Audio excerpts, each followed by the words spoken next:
लोकतंत्र के मंदिर में दो सदन होते हैं, एक लोकसभा जिसे हम चुनते हैं और दूसरी राज्यसभा जिसे बड़ों का सदन या उच्च सदन कहा जाता है।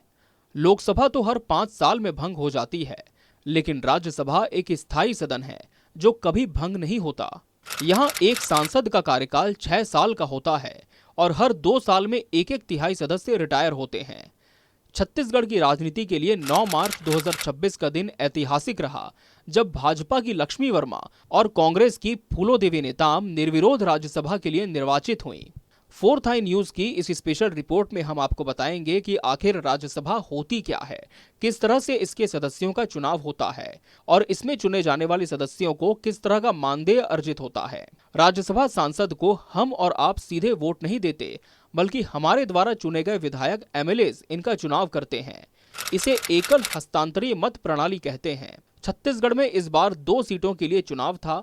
यहाँ जीत का गणित एक फॉर्मूले पर टिका होता है, यानी छत्तीसगढ़ में एक सीट जीतने के लिए 31 विधायकों के समर्थन की जरूरत थी। भाजपा के पास 54 और कांग्रेस के पास 35 विधायक होने के कारण दोनों ने एक एक उम्मीदवार उतारा और लक्ष्मी वर्मा व फूलोदेवी नेताम निर्विरोध चुन ली गईं। अब सवाल आता है कि एक राज्यसभा सांसद को क्या मिलता है। साल 2026 के हिसाब से एक सांसद को मिलने वाली सैलरी और भत्ते किसी कॉरपोरेट सीईओ से कम नहीं है।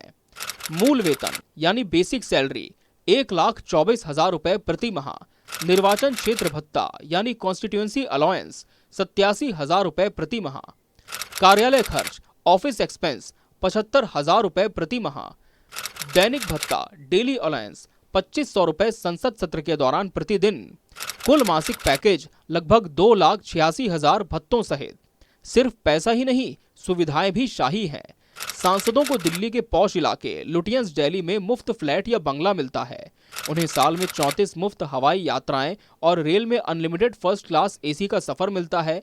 इसके अलावा 50,000 यूनिट मुफ्त बिजली, 4,000 किलोलीटर पानी और सीजीएचएस के तहत टॉप अस्पतालों में मुफ्त इलाज की सुविधा मिलती है।